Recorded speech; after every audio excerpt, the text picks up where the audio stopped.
Σύμφωνα με το πρωτόκολλο θα εξεταστεί η αρτιότητα των οργάνων τα οποία θα αφαιρεθούν από αυτό τον Μικρούλη μετά από την άδεια την οποία έδωσε η γιαγιά και ο παππούς για να προσφέρουν ζωή σε κάποια άλλα παιδάκια. Καλημέρα σας, κυρία Μενουδάκου. Καλημέρα σας.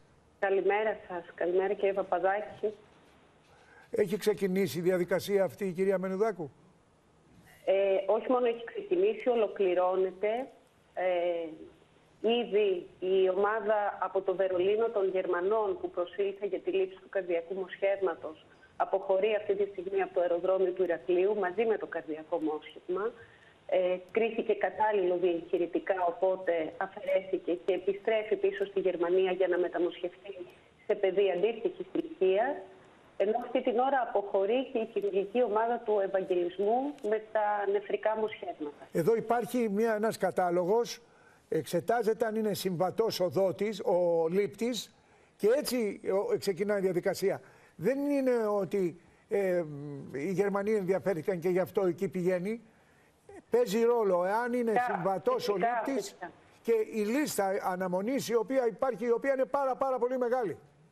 Ακριβώς, τα κλινικά δεδομένα του δυνητικού δότη αποστέλλονται από το νοσοκομείο στο ΝΕΟΜ και από το ΝΕΟΜ στις μονάδες μεταμοσχεύσεων και έτσι κρίνεται η καταλληλότητα των οργάνων. Μέχρι τελευταία στιγμή έχουμε και εμείς την αγωνία αν τα προσφερόμενα όργανα μπορούν να μεταμοσχευτούν. Και εδώ φαίνεται και η μεγάλη, τεράστια προσφορά των ανθρώπων οι οποίοι δίνουν τα όργανά τους με τη συγκατάθεση των οικείων των προσώπων πρώτου βαθμού συγγένειας ή ακόμα αν είναι ενήλικος και εκείνος έχει εκφράσει την επιθυμία να δοθούν τα όργανα μετά το θάνατό του. Ακριβώς, με την κάρτα δωρητή. Με την κάρτα δωρητή.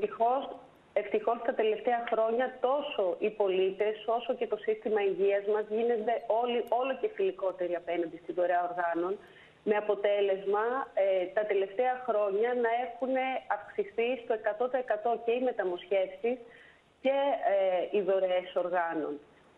Να σας πω μόνο το ευτυχές ότι όταν βγήκε η λίστα του νεφρού, γιατί στοιχεία του δότη μπαίνουν σε ένα πληροφοριακό σύστημα, στοιχεία συμβατότητας δηλαδή, και προκύπτει η λίστα του νεφρού, με χαρά είδαμε και βλέπουμε τον τελευταίο καιρό ότι δεν έχουμε πλέον παιδάκια στη λίστα. Ό,τι παιδιά υπήρχαν έχουν ήδη μεταμοσχευτεί. Είναι σημαντικό αυτό.